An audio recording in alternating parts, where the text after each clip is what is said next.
Is EDG. Looks like Gnar and Maokai, the first couple bans.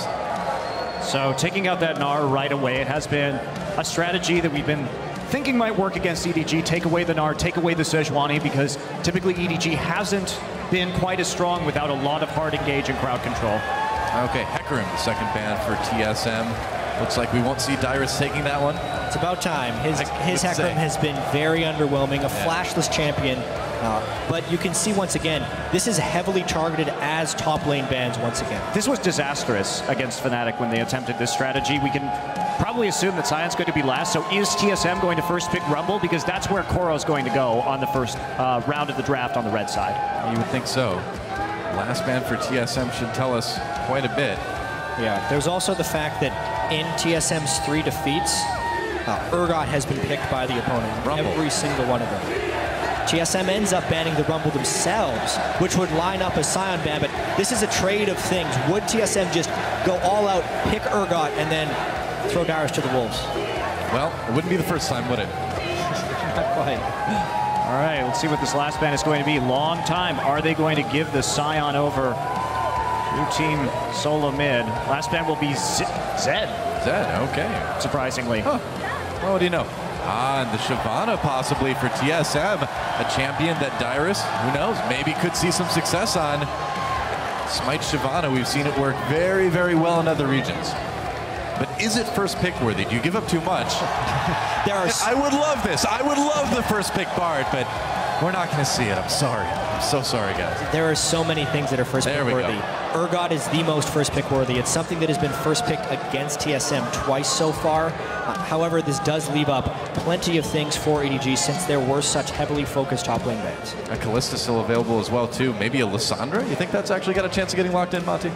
We haven't seen the Lissandra very much post Cinderhulk, just because her burst really isn't that effective in the late game. Yeah, she can make some kills, but it just hasn't been that much of a priority. There's the Kalista and the Rek'Sai, so apparently they're comfortable. Shyvana and Sion, pretty common top lane picks that are still up.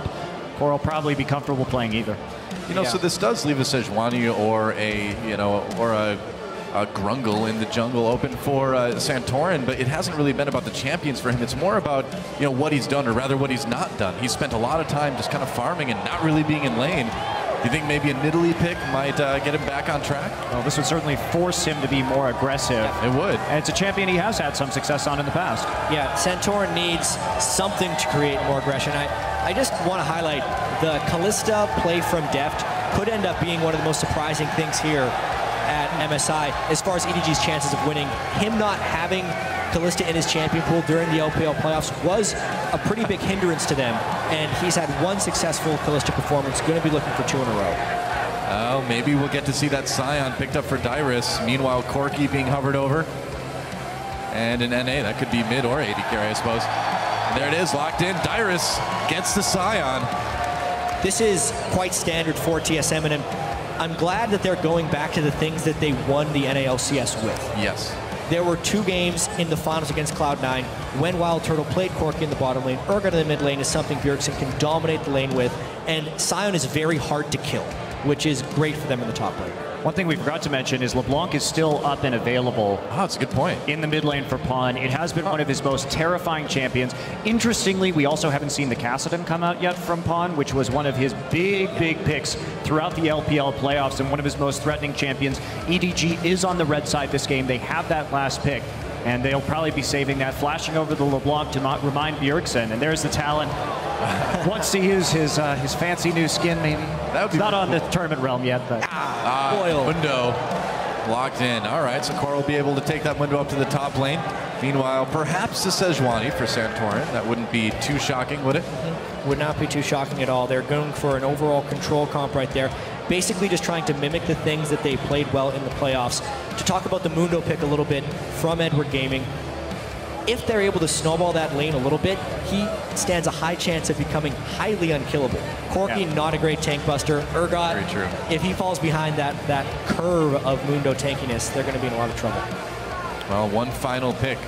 He has to pick this mid laner blind, which is really tricky. Go for the LeBlanc. Just do it. No, he's got the Urgot, man. Oh, he already has Urgot. What am I thinking? Oh, that's true, They have to pick their support. They're going Thresh. Yeah. It's gone. What am I saying? I don't know, man. It's okay. Let's just start making. I think we're going to see a Nivea. No. Yes!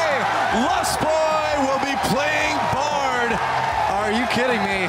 I'm a very happy Doa right now, guys. I love this champion. I've loved him from the very moment he came out. Yeah, and honestly, wow. That's all it takes. That's all it takes to grab the support back. That's all it should ever take. Bard in particular, I feel like is absolutely worthy of being played at this event. It's just the team coordination and individual practice, both of those in conjunction with each other, are required, and teams just haven't had enough time with him yet to play him at the highest level. He's one of those champions. It's going to take a long time for teams to actually adopt, because playing him in solo queue, it gives you some experience, but he's a champion that you really have to ramp up in scrims. There is possible Azir for Pawn coming in. This is not a champion that he actually played at all in the LPL playoffs, but has become a bit of a power pick at MSI. It really feels like coming into MSI, all the mid laners just tried to add Cassiopeia and Azir to their pool because they knew they would be incredibly important here. It's not a bad idea. That Azir does get locked in for Pawn. I'm just excited, man. Bard, finally. And TSM putting it all on the line here. Dyrus getting a champion that he's done very well on. That mid Urgot for Bjergsen. I'd say going into this one, compositionally, things looking pretty solid for TSM. Yeah, I have no idea how this Bard's going to play out. I have no idea how experienced TSM is on it. Yeah. It's certainly a bit of a wild card, but that said, EDG is probably the team that's most used to playing against Bard. That's a good point, actually, yeah. Yeah, near the end of the LPL regular season, there were a lot of meaningless games because the standings were mostly set, and there was a lot of Bard play. Especially from LGD, yeah. So, a bit interesting. Huh. Very cool either way. As we are moments away from TSM versus EDG.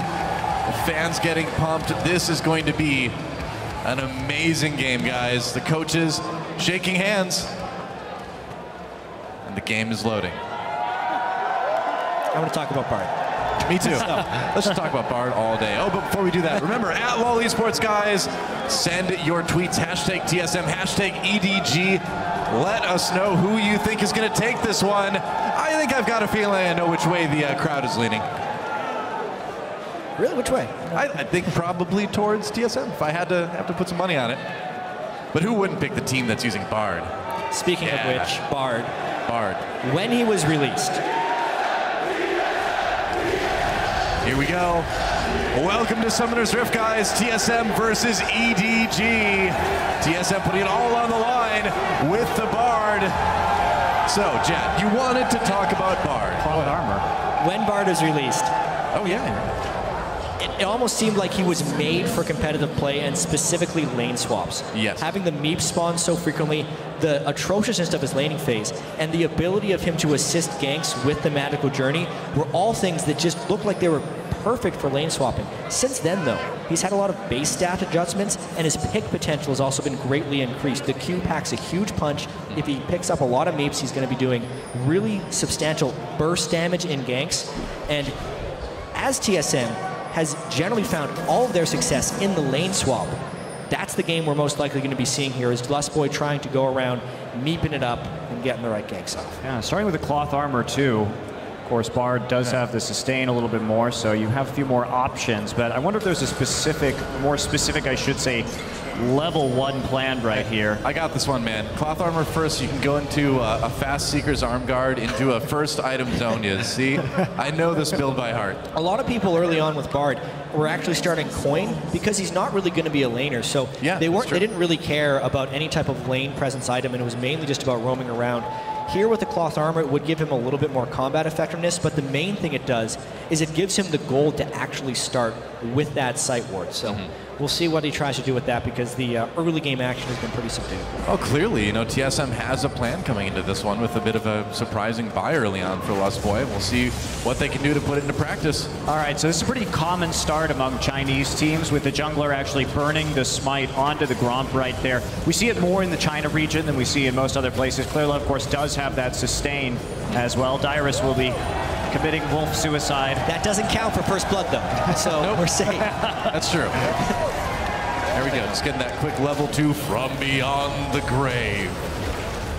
Here we go, TP right into the bottom lane and onto Kalista. However, Rek'Sai is going to be moving down to the bottom side of the map. Koro did start up in top, so he's going to be recalling immediately. Yeah. And only 3 people for a possible dive or harassment. Not probably going to be enough, and there's the TP into top. Well, the green ward that Lustboy had purchased has been placed on the red buff of Edward Gaming, so they will know at this point.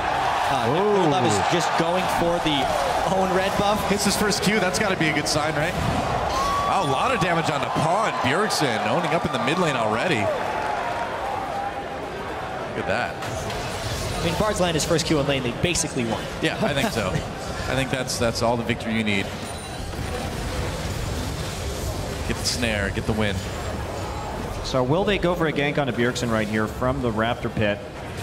Maybe. Put a little pressure on, but Bjergsen playing it safe, playing the top side right now. And Clearlove doesn't have a lot of health. He can get some back from his passive after he burrows, but doesn't look like they're going to try that gank. Meanwhile, Dyrus farming under turret here. Do you think they're going to try to dive the Scion? Both top laners left on an island. Both Mundo and Silent are in danger of a gank. It's all about who gets the aggro first and how they execute. On to Clearlove, Mako taking it right now. Dyrus trying to get that stun. Dyrus in a lot of trouble, and there is a Ren for the first blood. Deft taking it. Dyrus just getting a bit of farm before he goes back to the fountain, but yet another first blood. That's 4 out of TSM's 5 group stage games now. Yep. But well, there was no protection for him on that side, especially when TSM placed the ward in Clearlove's red buff. They knew exactly the jungle pass they were doing. They knew exactly what was at stake, and Dyrus either has to abandon the farm at the turret or risk getting dove. And the dive was well executed by EDG. Of course it was. They're a great team. Dyrus is going to die. Wow, Lustboy really putting the hurt on the Coral here. That's what you do, man. This is Bloodthirsty Sport. Just stay in auto. Look at that. Oh, just 1v1 him, yeah. Well, maybe not. Maybe not now. No, stop 1v1ing. They're okay. All right, we're okay.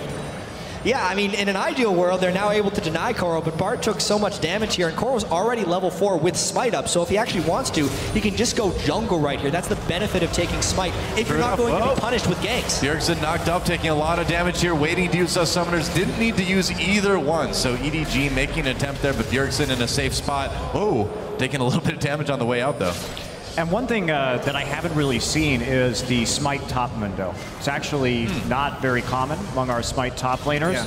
I thought that somebody might play it at some point, but to date I haven't seen it. The one place it was very popular of all places, the NA Challenger scene, Seraph played a lot of it. Interesting. And took over a bunch of games. Oh, Dyrus in a little bit of trouble. Dodges Clearlove. Mako coming in though from behind. Will they try to dive this again? The minion wave, I think, is going to say yes. Dyrus already down at half health, still just level 4. And there he goes yet again. Kill number 2 this time, going over to Clearlove. EDG is completely right to be doing this. Yeah. Santorin is never on the same side of the map as Dyrus in this tournament. Especially, you can either support him with Bard, with health packs and journeys to get out, or have that. You have to make at least some kind of counterplay, because Dyrus does not have Smite. He can't jungle on his own. So someone on the team does have to go and help Dyrus. That is now his second death under the turret. And really, Lustboy hasn't been doing a whole lot in lane. There's not really a lot of reason for Lustboy even to be on the top side of the map at this point in time. Because Santorin hasn't been going for the dives, they haven't been setting him up in response. We should see Bard moving around the map more instead of just standing in topside and getting hit by cleavers. Well, yeah, that's the whole idea, is you start to chain those chimes. You can really move around the map fast in that lane swap. Maybe go save Dyrus, you know, maybe make a gank in mid or something like that. They should be doing more with this Bard. And instead, Deft is now level 6. It's not Dyrus's fault this keeps happening, but what do you expect? A nice death sentence onto Dyrus. That's 3 kills already.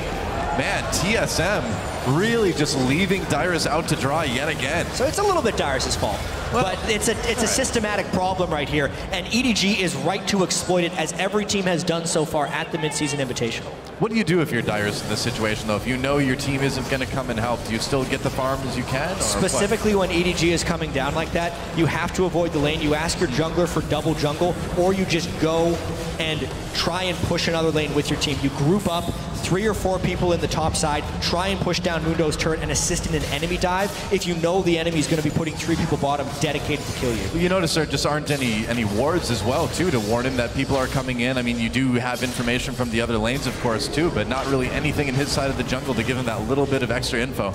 Well, it's tough because where do you put your money at that point, right? Do you use the meager amount of income that you have on wards for yourself? Yeah, very true. Yep. Wow, Deft actually with a pretty quick Runin's Hurricane. Well, he has gotten 2 kills and an assist in 7 minutes. Yep, and a Dragon and a turret. Now, he has fallen behind in CS as a result of this. They've been actively pushing the wave. If we look at what's happened at the top side, TSM has been freezing for the most part, trying to play Corki back to his turret, which does make Lustboy's presence up there increasingly unnecessary. But at the same time, they have managed to actually pick up a lot of farm onto the AD carry. Yeah. Yep. And they're trying to hit. The nice thing about Corki in this composition that TSM is running is it kind of gets them over the hump into the late game. First off, you have some nice mid-game siege with the long-range poke from the Urgot and from the Corki, so you might be able to take down some early towers, and it's a little bit of an insurance policy getting in late. But this Mundo with this challenging smite is going to be pretty terrifying, and Deft already in the top side starting to take more towers. Oh yeah, Smite Mundo in the late game turns into a total monster. As I've seen when Seraph has been able to play it. Yeah, and it's also just Cinderhulk combined with the AoE from Mundo is extremely good at split pushing. And there's not a really good answer as to who is going to deal with the split pushing from TSM. Yeah, at this point, TSM needs to control this and find a way to fight around the next dragon for the most part. Or they can need to send an overwhelming force top lane and push this down. But since it's already a Hurricane Callista, you're not really pushing against that very easily. The options are very limited right now. Right, and the nice thing for Deft is he can stand up here and continue to clear waves. Meanwhile, Wild Turtle has to use mana to actually clear those waves effectively. Yeah. So eventually he's just going to run out of mana if nothing else changes, and it'll be pretty hard. I would say so.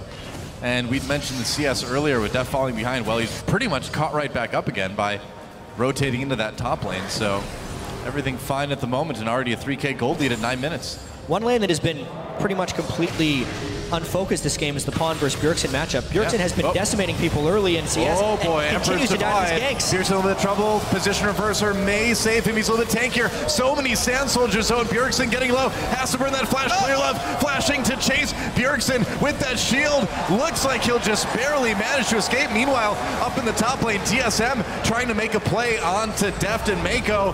Mako pulled in, though. There we go. Oh, nice play onto Lustboy. A lot of trouble. Magical journey to escape. Oh, Deft, he's taking a magical journey too, and it's going to be a journey to the death for Lustboy. Maybe. Oh, makes it out. He uses the Bard ult to stop Deft just long enough. Bjergsen in trouble in the mid lane, and he will finally go down as Pawn grabs that kill. A flurry of events. Santorin's ultimate flew wide in that engagement as the Lantern and the Fate's Call are just a lot to keep up with. Yep. Lustboy with a miraculous escape, but they still end up losing Bjerg in the mid lane. A nice decision by Clearlove to go Here back. They go. And Assistance. Journey. Deft in a little bit of trouble now. Lustboy still low, and Deft may try to claim a kill. He'll get an easy one. Oh, that was painful. Oh, wow. How many can he get? Hit with that death sentence. There's the double, and he's not done yet. Teleport coming in for TSM. Dyrus trying to turn that one around. Coral there as well, too. Deft getting low. Dyrus gets the shutdown. Turns back onto Coral now. Mako trying to help out, but Dyrus will finally go down. Not quite going to catch up to Coral for that. Well, that was interesting. It's mostly a magical journey into the afterlife. I know, it's not quite the magical journey, really, is it? It's kind of a deadly journey. The most unfortunate thing about all that is now, the most unfortunate thing is Dyrus reset his bounty.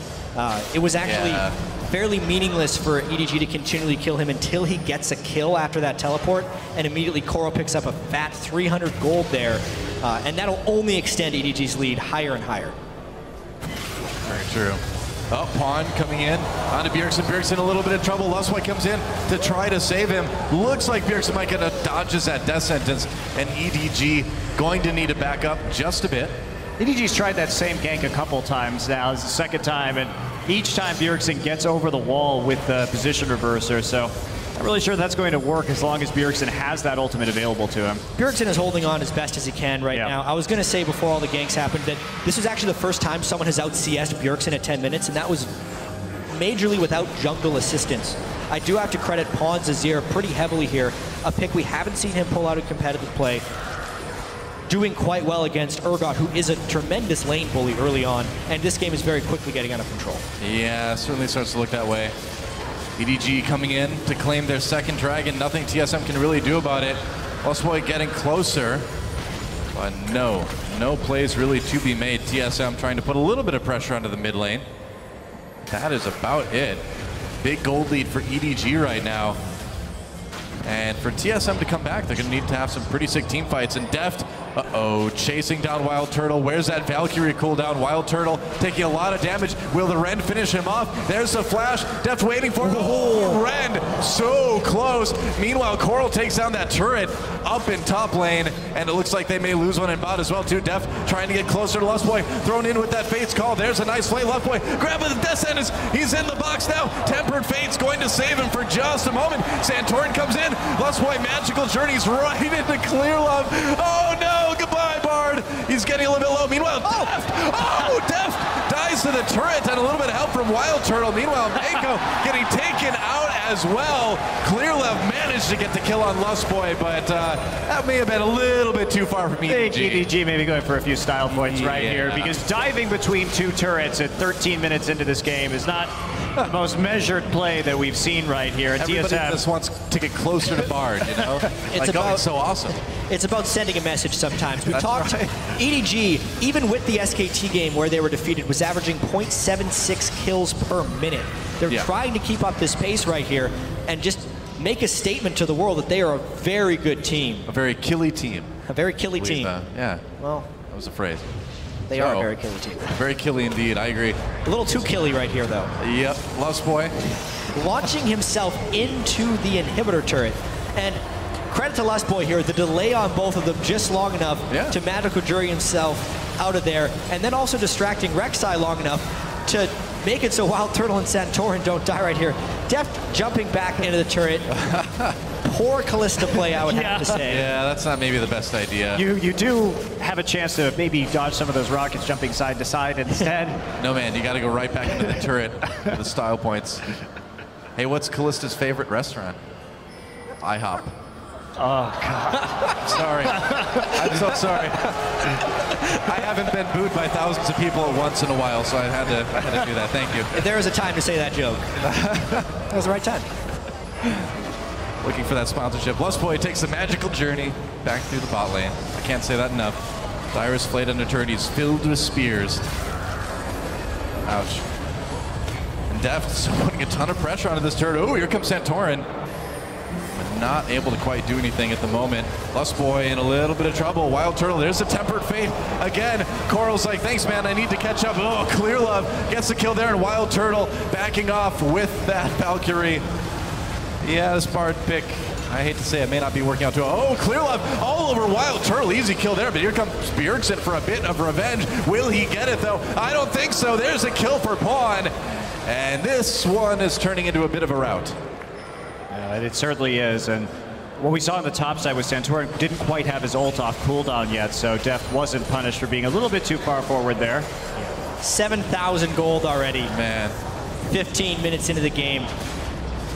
Well, EDG actually had it was a 16,000 gold at the 20-minute mark against Besiktas. They have been crushing people in the group stage outside of that SK Telecom game. Pawn is incredibly strong on Azir right now.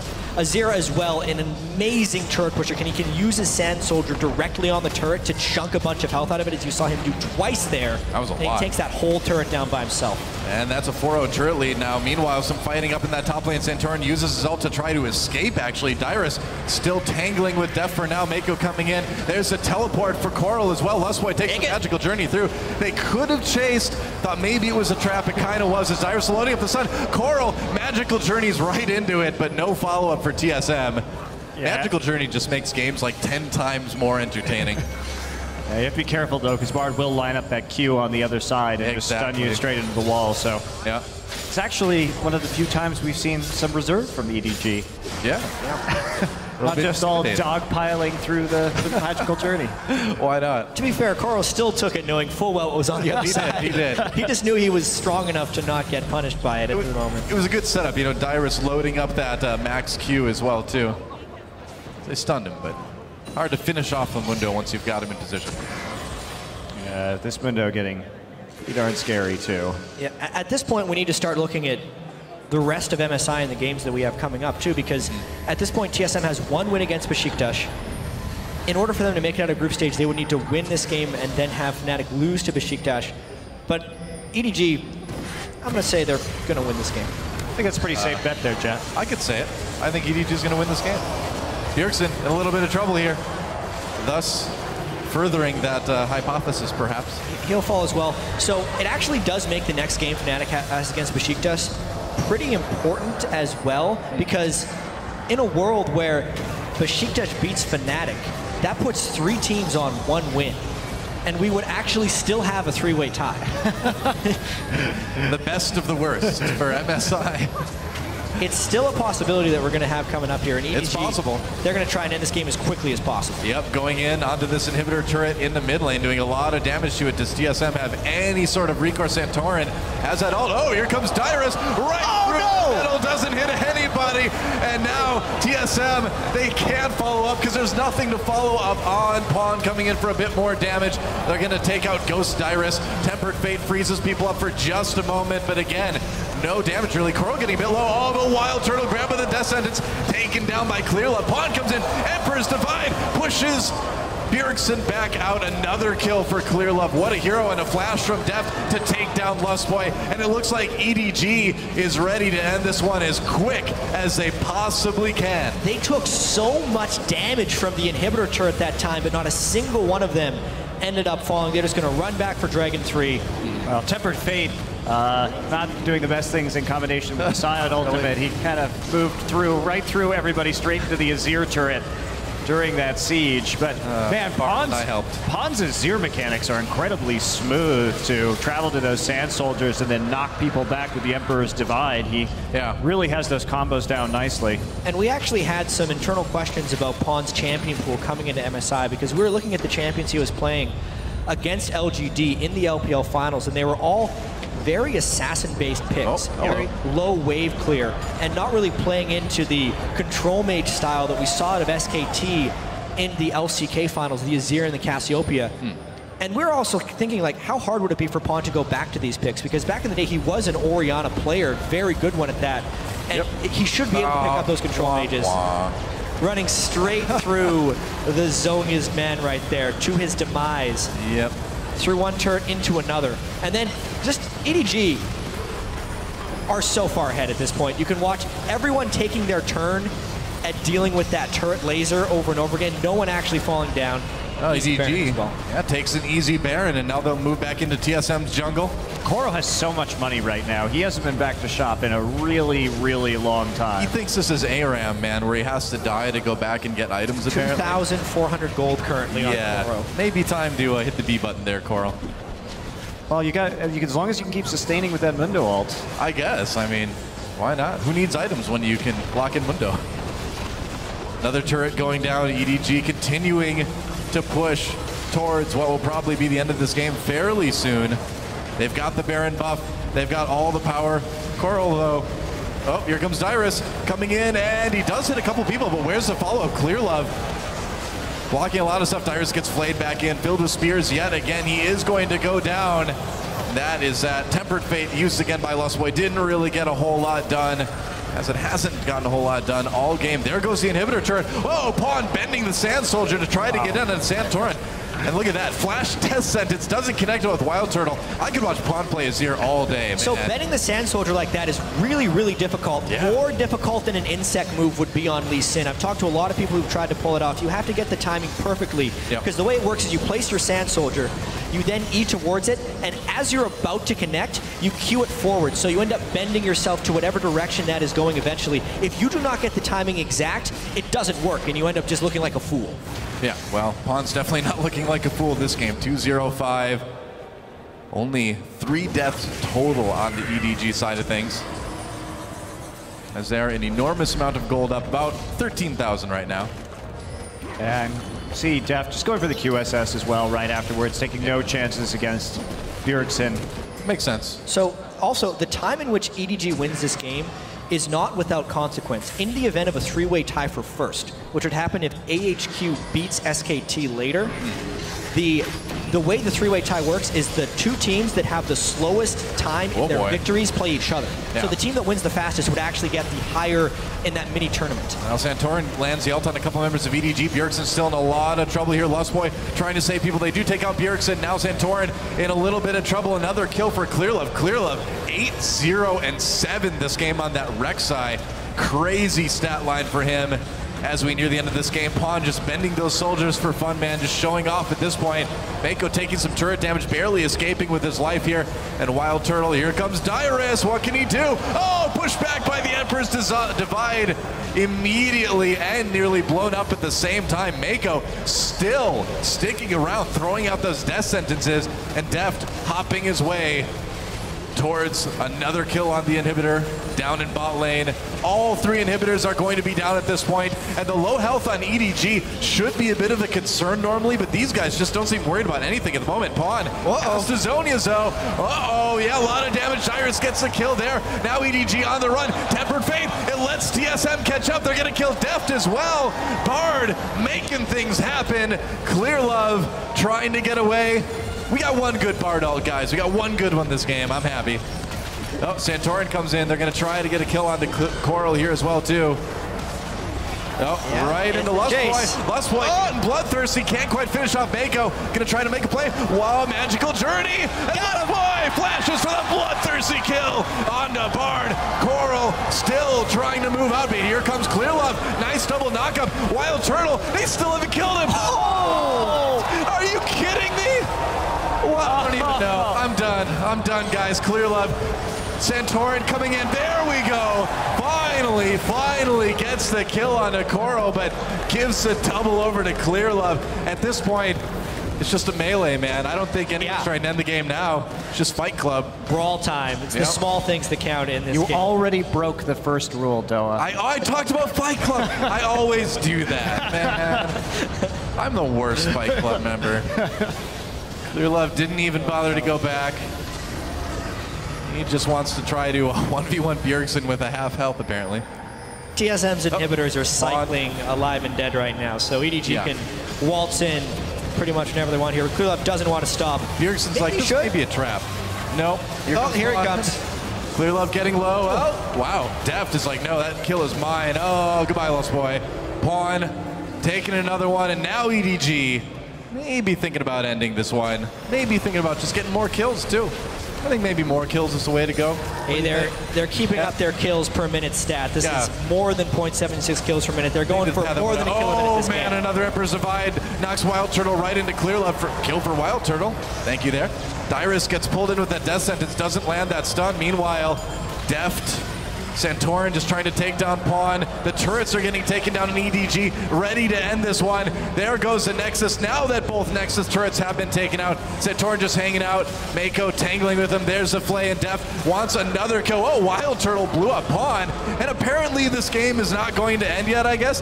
Wild Turtle backing off now as Coral jumps in there. Uh-oh, Corki in trouble, gets taken down, and now the Nexus finally focused. 27 kills in 25 minutes for EDG as they take the game over TSM. It's over. And the thing about EDG and this style of play is when you individually outclass your opposition role by role, you can continue to play this very grinding style because you can bet on the fact that you'll outplay and get a gold lead and keep on expanding that lead through further outplays and then itemization. And the thing is, especially in this game, EDG also won the strategic match as well. They were able to isolate Dyrus down in that bottom lane, no support, continually attacking that weakness again and again and again, putting Dyrus out of the game and also snowballing Clearlove ahead. At that point, they could use Deft and Clearlove to just take over the rest of the map. So they had the mechanics, but they also had the strategy this time around. Yeah, true enough. Well, another win for EDG, and they're in prime position now to move on potentially to the playoffs tomorrow. Another strong showing from them, and another kind of puzzling game from TSM. There's going to be a ton of questions raised back in North America and within the TSM camps about why this tournament went so poorly. 1-4 right there, 4-1. Both these teams' group stages are now done. And it wasn't just 1-4 either. It was crushing defeats. So. Yep. And now, guys, it's time to head over to the analyst desk for a closer look